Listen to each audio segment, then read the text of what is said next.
Evening and welcome once again to Gaming Under the Influence. I'm Mike here with Alex, coming to you from Green Dragon in Woodbridge to talk about video games. How are you, buddy? Ooh, I'm doing good, man. I'm doing good. How are you? Not so bad. Getting along with a bunch of different things in this downtime between new releases. Yeah. 2026 summer.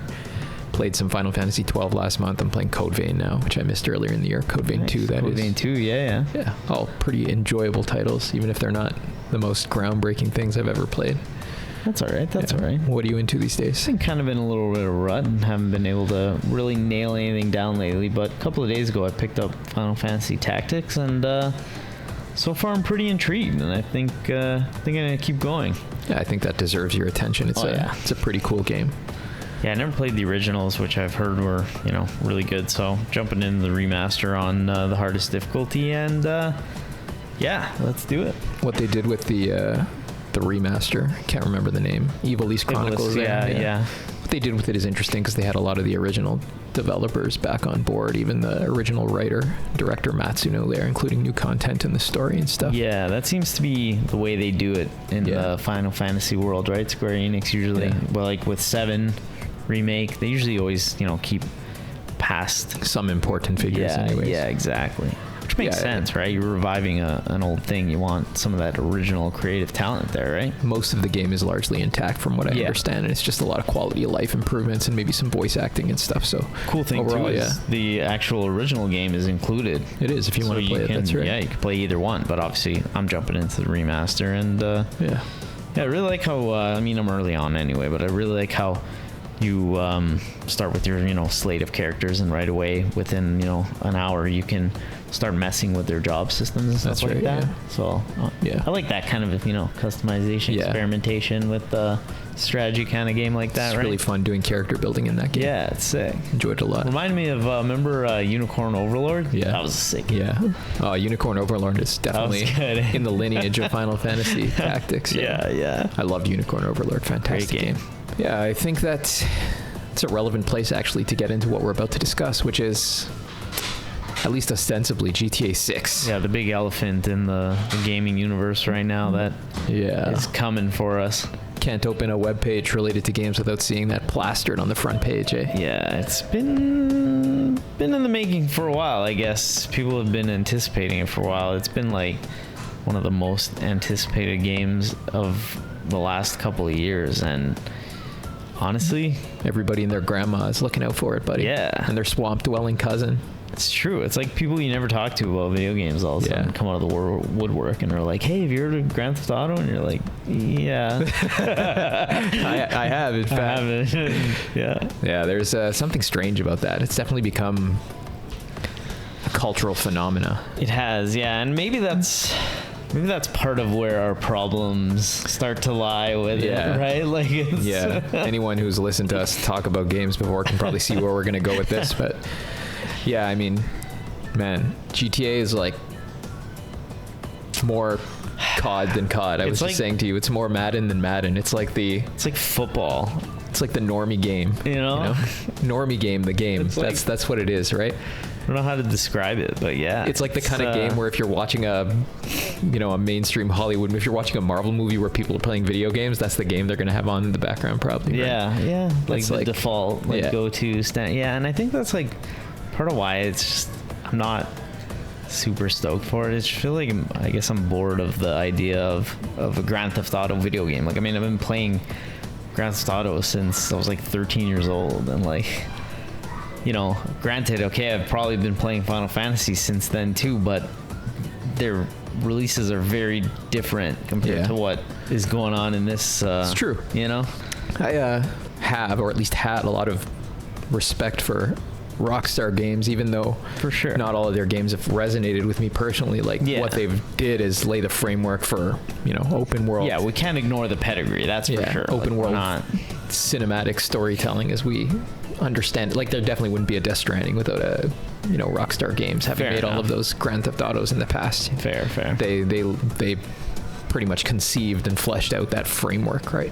Yeah, they invented open world practically. And Red Dead, the original, is one of my favorite games of all time. It's a fantastic game. It's a great game. Really enjoyed it when I was young. Enjoyed it now. Yeah, 2 I liked a bit less. It's definitely more bloated, and the story's less more difficult to take seriously. Let's put it that way, for various reasons. But overall, like, yeah, it's a beautiful game with a lot of interesting systems that you can get lost in for dozens of hours. So, yeah, it's hard to throw shade on Rockstar Games, at least in the past, but you know, something else we've talked about frequently is that a developer isn't some abstract mathematical object floating off in platonic space, right? It's made of people. It's like a band, you know? And the problem with this band is that a lot of the original members are fired. They're gone. They're fired, or they're left, or whatever. Yeah, that's for a very, I mean, you know, really popular, one of the most popular games of all time. I guess most people don't really follow the news as in depth as we do, but no, definitely not. But yeah, I can bet you that 99% of people who are going to play Grand Theft Auto don't know or care who makes Grand Theft Auto at the level of, you know, individual human beings. Fair enough, but when the main writer, that's really the thing is gone, you know, there should be a discernible difference. It's like I was saying before, how let's say an author writes a new installment of a book, but it's written by a different author. Like, you would question that. Or if you went to see your favorite band and they changed all the members before you, you would, you know, there would be a, since you bought the ticket, there'd be a, you know, there's a difference. There's something, you know, for sure. Anyway, people might object that, you know, a book is just written words, whereas a game, it's gameplay on top of that. But at the same time, I mean, when I'm going to look at who made a game, the first thing I always look for is the writer, and then the director, right? Because the writer is the person, you know, even if that means, I think maybe we should even distinguish between the guy who conceives the scenario in Japanese terms. That's what you see in the Japanese credits versus the writer. And I think the guy responsible for conceiving the scenario or developing the world, even before the person who writes the words the characters are going to speak in the game, it's almost the most important thing in the game for me, because that determines the content that your actions within the virtual world are going to unfold in terms of, right? It's kind of dictating what the gameplay is going to be like. That's what you're going to be doing in the game, what this guy conceives. So to me, that's almost the most important thing. That's what determines your interest in a game.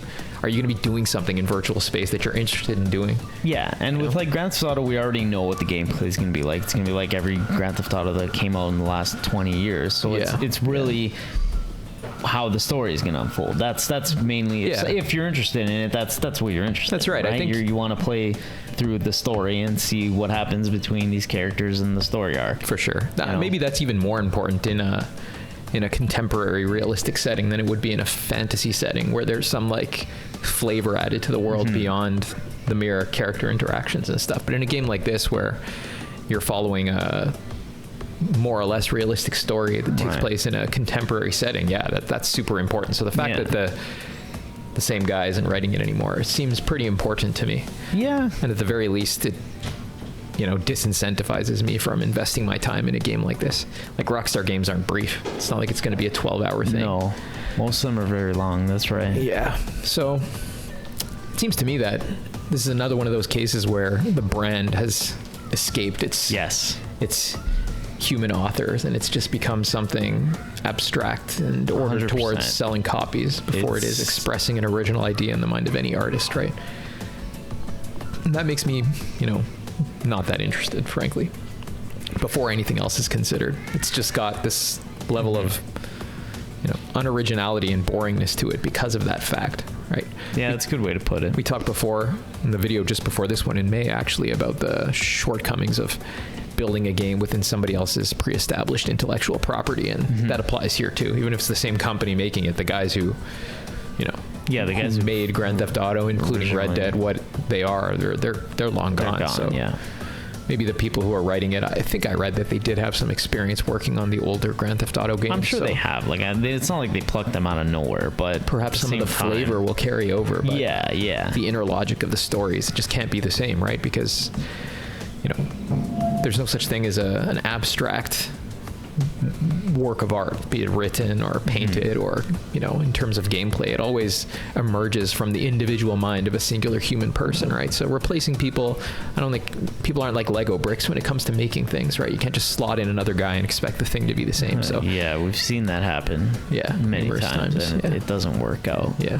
Talked about this so many times in so many different contexts, but it equally applies here. I think it's even more important in the context of something like GTA 6, where again, the definitive element is the way that characters in this contemporary kind of realistic setting interact with each other. That's precisely the author's contribution to the thing. So, yeah, at the very least, they're making something different, and they're making it in an almost cynical way to, sell copies, and it's obviously going to work, right? It's probably going to be the biggest entertainment product ever released in human history. You're probably right about that, and I think it speaks volumes that at least, for that being the case, there's almost zero interest. Like, normally I'd be rushing out to play this game on day one, but now, like, even if I do play it, and I probably will at some point, I'm in zero rush to jump into it right away, whereas something, like this other game we're going to talk about, Beast of Reincarnation, looks very different, and it's probably something I would play over Grand Theft Auto in a heartbeat, right? It's definitely an interesting contrast, but even before getting into anything different, like the other thing that I find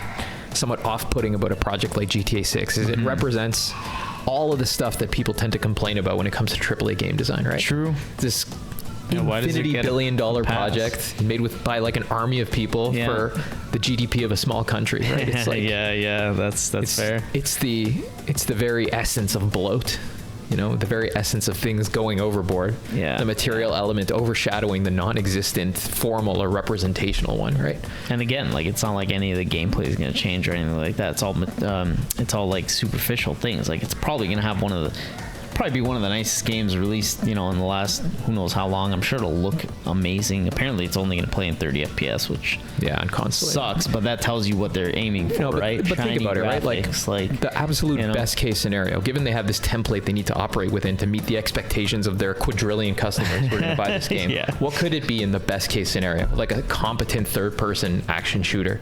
Yeah, that's it, man. Yeah, you're not going to see anything special or interesting. No, there right? won't be any new ideas. There won't be anything experimentation wise. Some gangster story, like riffing on well-known films, which we probably don't even have to enumerate. That is probably tweaked to accommodate contemporary social, political orthodoxies.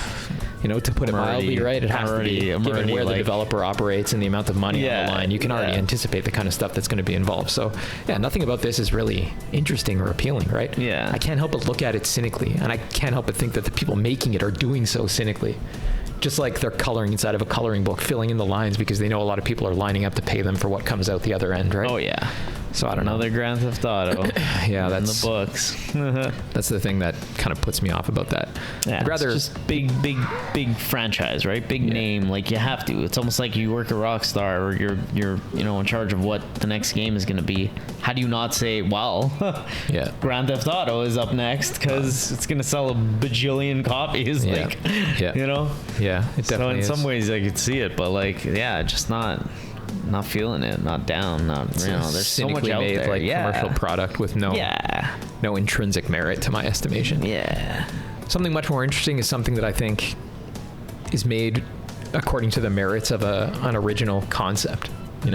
One that's unproven because there's no brand recognition yet, right? Especially, people making it are making it because they're like, we think this is a cool concept. People will like it because it is a cool concept, not because they recognize the name. And I think Beast of Reincarnation, which you just mentioned, it's something that I'm excited for because it's almost the exact opposite of Grand Theft Auto in so many of the terms we just discussed, right? Yeah. It's an original concept from the people who made Pokemon.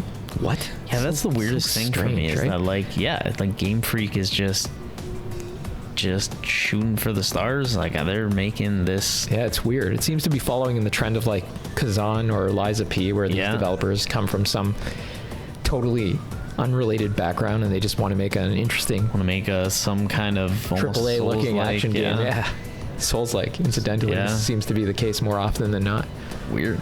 It is, and the guy who's directing and writing it, he was like just a battle planner for a bunch of the Pokemon games. Oh, over really? The past 10 years. It's not even. This is why I was saying earlier. Like, it feels like it could be and I obviously could be wrong, but it's almost like another Miyazaki situation where somebody internal maybe just has an idea and they're like, hey, they pitch it and they give him an opportunity to kind of run with it. Yeah. Maybe it'll be successful. Who knows, right? I'm always favorable to new intellectual properties. That's exactly. I like video games for their world building. The way that world building is my favorite thing about all fiction and representational media, but video games are cool because they allow you to perform the represented world into existence with your own agency and all this stuff.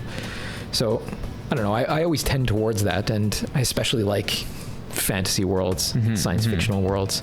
You can tell looking at this game that aesthetically it's inspired by a lot of the video games that have come out in the past 10 years.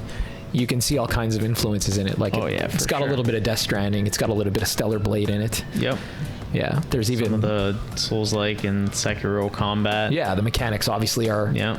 They're drawn from contemporary video game design grammars, you could put it, right? Like as you watch it, you can see that it's, you know, a post Sekiro game for sure. Oh yeah. Wouldn't be made without Sekiro. This like Souls-like or Souls-flavored combat with a heavy focus on parrying. It's like Lies of P in that respect, or even Kazan to a lesser extent, where you had other options in combat. It wasn't so central, but you know, I even see a little bit of like Last Guardian, what with the animal companion that's a central element of the gameplay and plot, right? And another thing that I thought was interesting in gameplay terms is that, you know, we enjoyed Pragmata earlier this year. Yep. And Pragmata had this like third-person shooter skeleton that they fleshed out with this mid-combat hacking mini-game.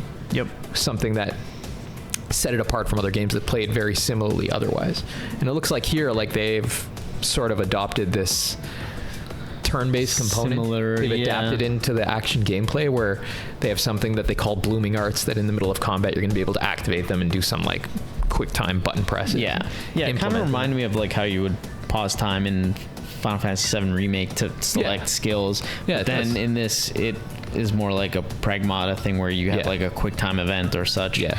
Something, and then it's like action combat interrupted by these like so it's mini game style. They're sort of tweaking, I guess, like the flow of combat in a game like this, sort of same way like Pragmata did, same way like I said Final Fantasy Remake did.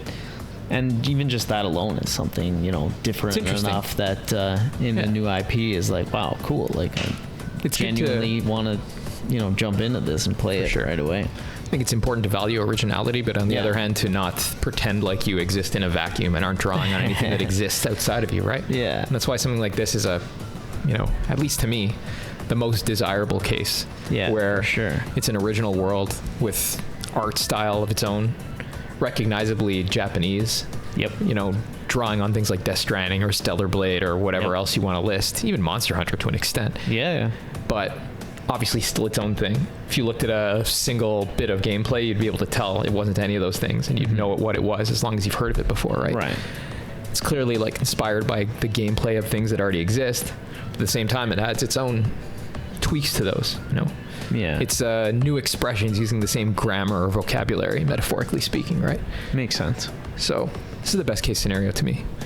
Made by people who made something totally different based on what they perceive as the intrinsic merit of the concept. They have no other motivation to make it. Yeah, it's not like, again, pumping out the brand next, recognition, installment of a long-running series. Like they've done that forever. They could just make another Pokemon. It would probably sell more copies. Funny thing is that this is the company that pumps out Pokemon games at the order of Nintendo, I'm sure. Yeah. So for them to branch out and want to make something like this is just there's an adventurousness and artistry to it that I respect. Oh yeah. And while it is open world, it's no doubt going to be more compact than something like Grand Theft Auto. Right? Yeah, we're not stealing cars and driving the streets. The budget is probably like a tiny fraction of what it costs to make Grand Theft Auto. Oh, for sure. You know, for various reasons, of course. Yeah. They're using an engine, somebody else's engine. They're not making it at the same scale. They're probably not making it with an army of people. Right. They're not paying people American or British salaries, right? Sure, we've talked about this multitude of times, but just the fact that, you know, using those, what you just said, like someone else's engine, et cetera, just scaling things down in that regard and giving you the freedom to make the creative choices you want in other ways, right? Rather than spending a ton of money on cutting edge graphics or this or that or whatever. As material hurdles and commitments diminish, your ability to express new ideas increases, right? Exactly. That's the nice thing about engines like Unreal. I know it gets a lot of flack and probably deserves some of it, but it also lowers the barrier of entry considerably and allows a lot more interesting stuff to be made than would have been made otherwise, where everybody has to develop their own in-house engine. 20 or 30 years ago. The scale of like Square Enix or Rockstar, you know, or Guerrilla Games or whatever, right? There wouldn't be any Death Stranding without them using somebody else's engine. There wouldn't be any of this. There wouldn't be any Stellar Blade. So we've come a long way. Yeah, it's interesting, man. I like games like this. I'm most invested in stuff like this and seeing it do well. It's exciting because sometimes, you know, you feel like you got to go back in time to play something that expresses an interesting concept in terms that were materially original, at least then when the game came out. But still, stuff like this is coming out. This perpetuates the same design trends, both in terms of world building and mechanics that were interesting about stuff that we enjoyed in the past. So right, yeah, and the cool thing is, like, we picked this game as the example, but we were running through a list of all the releases coming out for pretty much the next rest of the year, and there's all kinds other than GTA. That Blood of the Dawnwalker is high on that list for me too. Yeah, right? For sure. It's drawing on the expertise of ex-CD Projekt personnel, but it's also expressing a new concept. Yeah, exactly. New flavor. It's like the true sequel to like Witcher. The real Witcher 4. Yeah, exactly. In a way, it's kind of like that. Yeah. You know, there's even a new Final Fantasy, a turn-based Octopath style one. Yeah, made by the Octopath people, in fact. Yeah, there's actually quite an extensive list of big games coming out later this year. Even like the new Control. That's right. Which looks Control Resonant. Yeah. Friggin'. I'm excited for that. I like Remedy a lot. Yeah. Even though Alan Wake 2 kind of bummed me out a bit. Yeah, Control in terms of its gameplay. Whatever it's called looks like kind of a return to how good Control was, rather, right? Yeah. So it does. There's a lot of good stuff other than GTA, essentially, is what I'm saying. That's right. Yeah. It's going to be a good year for that, I think, when all is said and done. Games like Pragmata to this, to the Final Fantasy game you just listed, Blood of the Dawnwalker. Tons coming out. At that scale, at that developmental scale. It's less than GTA, but also not an indie title, right? Yeah, not even AA. These are probably solidly AAA games that cost a substantial amount of money to make, but not at that ridiculous billion-dollar price tag of something like GTA. GTA is going to set records for probably a numerous amount of things, like cost of the game to make, and probably sales records and all kinds of normie things. But what I fear is that it's going to start a bunch of new trends, you know. Yeah, I hope not. A lot of people are going to... Maybe it'll underwhelm and it won't catch fire like we're all... Like, I mean, it will to some extent. We already know brand recognition. I'm confident it's going to make a pile of money. It'll make gangbusters money, but I don't know. I guess we'll have to see if there's any sort of trickle-down effect after that. Yeah. Yeah, it's going to be something we can return to at the end of the year, I suppose. But in any case, that's our thoughts on GTA and something that contrasts it in all considerable respects, which is Beast of Reincarnation. Going to play that in August, and hopefully we'll get back to you with our thoughts. Yeah.